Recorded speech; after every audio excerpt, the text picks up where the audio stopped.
So hey guys, what's up? Welcome to a new video. इसमें पूरा boundary वो है। और अभी आप यहाँ से आए हो नौलखा पुल से, फिर हाथी पुल, गणेश पुल, अंधेरी पुल। अभी आप यहाँ चुका हैं। श्री गणेश मंदिर यहाँ पे है, ऊपर ही ऊपर। और ये सतपुल गेट है, ये दिल्ली गेट है, सूरजपुल गेट है। 7.5 किलोमीटर का ये है रोड। गंगा सागर, सुख सागर, बड़ा सागर। और इसके अलावा 25 हिंदू टेम्पल है, 2 मोशो जैन टेम्पल है। और इसके अलावा सीताराम जी का मंदिर है। इसे 25 मंदिर देखने को मिलेंगे आपको। बहुत बड़ा है ये किला, लेकिन जंगल का माहौल हो जाता है, इसलिए ये 25 मंदिर तो कवर नहीं हो पाते, लेकिन पूरे फुट में है इतने मंदिर। ये मेहंदी का पेड़ है। और ये राजा की टाइम की बेशला कोई सैनिक के घाव हो जाते थे तो उनको ठीक किया जाता था, एडमिट किया जाता था। आगे दूल्हा महल है, मुझे बिल्डिंग दिख रही है आपको।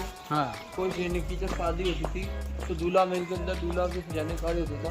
तो दूल्हा महल जैसे इसको लोग, ये किला है जंगल से आने के लिए 4 रास्ते बने हुए हैं। इसमें रास्ते में से आप आए ना, उस गेट का नाम था मिसिल दरा। ऐसे धुंधमल का दरा है, खुशली दरा, बेरू दरा। देसी भाषा में एक कहावत है कि 4 दरे 84 घाटी, और यहाँ पहुँचने वाले की निकल जाए आटी। आटी का मतलब एनर्जी वेस्ट हो जाएगी यहाँ से, इसलिए आज ये किला है।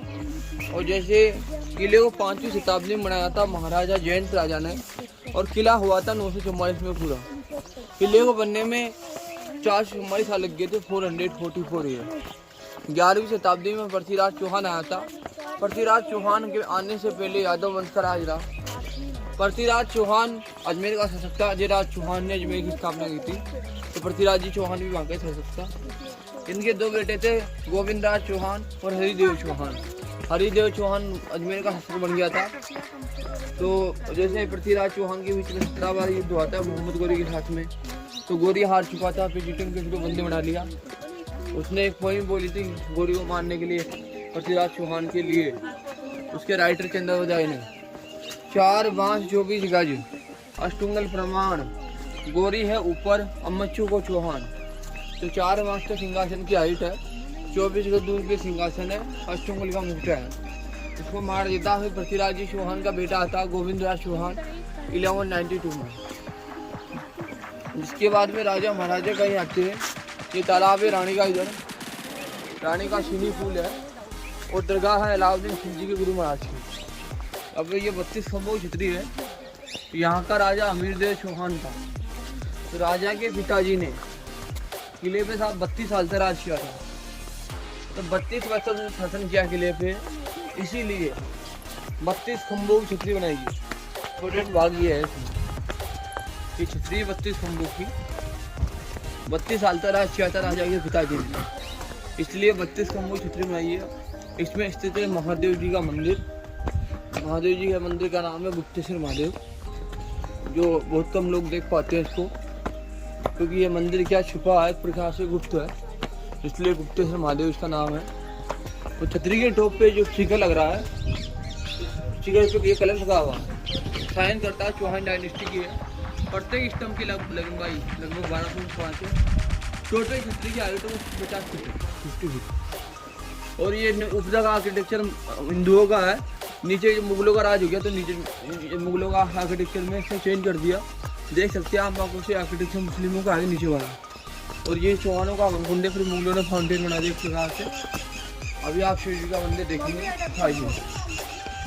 एक अद्भुत शिव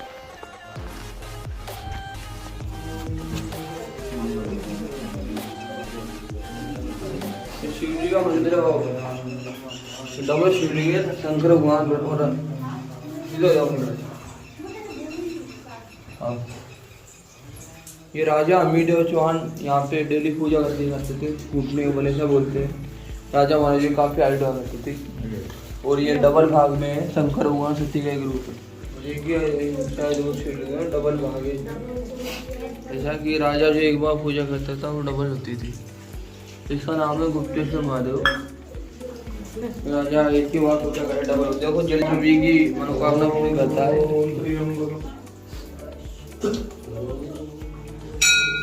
अंडा लिया राजा।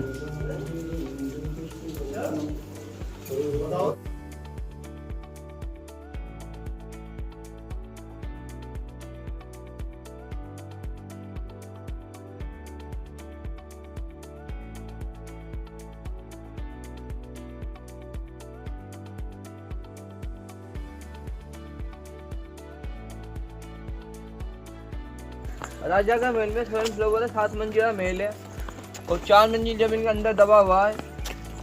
और जैसा कि आप देख सकते हैं राजा रानी का गार्डन है, इसका नाम है अशोक बाग। अशोक बाग की तरफ का। और जैसा ये जो किला है ना, जैसे राजा का जन्म 7 जुलाई 1272 में हुआ था। राजा बहुत जिद्दीला था। पहली हट होती बाल हट, यानी बच्चे जिद करते हैं। एक राज हट होती राजा बनने के लिए जिद करना। क्रिया का मतलब शादी के लिए जिद करना, और त्रिया का मतलब स्त्री की जिद। जैसे सभी प्रकार से जिद के संबंधित है ये। तो राजा का जन्म 7 जुलाई 1272 में हुआ था। राजा का जब जन्म हुआ तो उसको 1282 में राजा बनाया था। तो राजा ने एक शपथ ली थी कि शरणागत की रक्षा करना पहला धर्म रहेगा। तो राजा अमीरदेव चौहान की शक्ति गुजरात और मालवा तक बढ़ गई थी। दिल्ली का बादशाह जलालुद्दीन खिलजी था। 1290 ईस्वी में जलालुद्दीन खिलजी वंश की नींव रखी, जिसके बाद में जलालुद्दीन खिलजी ने फर्स्ट अटैक जाइन के किले पे किया था। तो जाइन के किले को जीतने के बाद में रणथंभौर फोर्ट पे आक्रमण किया और राजा का महल है या रानी महल। तो जलालुद्दीन खिलजी का जैसे असफल रहता है तो उसका भतीजा अलाउद्दीन खिलजी होता है। जलालुद्दीन खिलजी जब रणथंभौर को जीत नहीं पाया तो वो कहता है कि ऐसे 10 किले तो मेरे सैनिक के बाल के बराबर मानता हूँ मैं। ये सिंघी की हवेली है, खजानों का मालिक था जैन परिवार से। 250 गढ़ जैन थे। ये गढ़ है, गढ़ होता है जिसमें राजा के साथ में सेना और आम जनता रहे, वो गढ़ होता है। किला होता है जो किसमें राजा सेना रहती है, वो किला होता है। ये रणथंभौर गढ़ है। गढ़, चित्तौड़गढ़, कुम्भलगढ़ और आमेर एक किला है जिसमें राजा सेना रहती थी। तो इसे मतलब जैसे राजा का जन्म होने के बाद में उसको गद्दी बिठाया तो जलालुद्दीन खिलजी में सफल रहा। उसका भतीजा अलाउद्दीन खिलजी था, उसने अपने चाचा को मार दिया था। चाचा को मार दिया था और दिल्ली का बादशाह बन गया था। तो अलाउद्दीन खिलजी के पास में 2 सेनापति और थे, के हबरू और नुसरत खां। तो उनको गुजरात में भेजा। तो पहले तो वो क्या करते हैं, सोमनाथ मंदिर लूटते हैं, फिर यहाँ पे आ जाते हैं, इस किले को चारों तरफ से ब्रेक कर देते हैं। अब अलाउद्दीन खिलजी की सेना चारों तरफ पड़ी रही यहाँ पे 1296 से 1299 तक। जैसे 1290 से 1296 तक तो राजा अमीरदेव चौहान जैसे अलाउद्दीन खिलजी जलालुद्दीन खिलजी करता है आक्रमण। लेकिन जब जलालुद्दीन खिलजी सफल रहता तो 1296 से अलाउद्दीन खिलजी आ जाता है। तो अलाउद्दीन खिलजी सफल रहता है। और अलाउद्दीन खिलजी का ऐसा बताते हैं एक सेनापति था, जैसे जब भीमसेन द्रमसेन युद्ध लड़े ना यहाँ से राजा अमीर चौहान की तरफ से, तो बनास नदी के आपको कैंप ला दिया था। तो भीमसेन और द्रमसेन युद्ध लड़े और राजा अलाउद्दीन खिलजी सब से किया हबरुल नुसरत था। तो इसके बाद में विशाल सेना भेजी। तो चारों तरफ इस किला को मतलब पहली बार तो दिखाई नहीं दिया। 3 साल तक तो जलालुद्दीन खिलजी मुसद्दरा वाले गेट पे पड़ा। उसको पता नहीं चला कोई इसके किला भी अंदर हो सकता है। और राजा की सेना कम थी, केवल 35,000 सैनिक थे। अलाउद्दीन खिलजी के पास में तो 1,80,000 सैनिक थे। 500 मतलब लगभग 5,000 फैमिली निवास करती थी रणथंभौर में। उस जमाने में जैसे ये आइडिया लगाने में बहुत मुश्किल था कि इतना अंदर कोई किला हो सकता है। तो यहाँ पे जैसे अलाउद्दीन खिलजी की जैसे रास्ते में आम के पेड़ भी देखे थे आपने। तो कहते हैं कि एनर्जी रहती है आम में, तो आम लाते दिल्ली से मतलब। तो उसी टाइम के मतलब वो आम उगते रहे, फिर नहीं जन्मते रहे। तो पुराने ज़माने के। और जैसे ये हनुमान जी का बेटा दिखा रहे हैं आपको, झंडा दिख रहा है हनुमान जी का बेटा। अलाउद्दीन खिलजी भी कुल मिला के असफल रहा। तो कुछ समय के पश्चात अलाउद्दीन खिलजी का सेनापति सरदार मोहम्मद शाह था। अलाउद्दीन खिलजी की वाइफ से चिमना से अनैतिक संबंध थे। मोहम्मद शाह को दिल्ली से निकाल लिया था। तो लास्ट में भटकता हुआ रणथंभौर में आ गया था। और राजा का धर्म था शरणागत की रक्षा करना। राजा अमीरदेव चौहान ने अलाउद्दीन खिलजी के विद्रोही मोहम्मद शाह को शरण दे दी। अब अलाउद्दीन खिलजी ने कहा भाई इसको वापस दे दो मुझे सेनापति को। तो राजा ने इस पैगाम को ठुकरा दिया, एक पैगाम दोस्ती का लिख के भेजा। तो राजा तो गए नहीं, यहाँ के 3 सेनापति गए। तीनों सेनापति लालच में आ गए और अलाउद्दीन खिलजी से मिल गए। ये हनुमान जी उसका बेटा, ये हनुमान जी भगवान का बेटा देख लीजिए साइड में बेटा।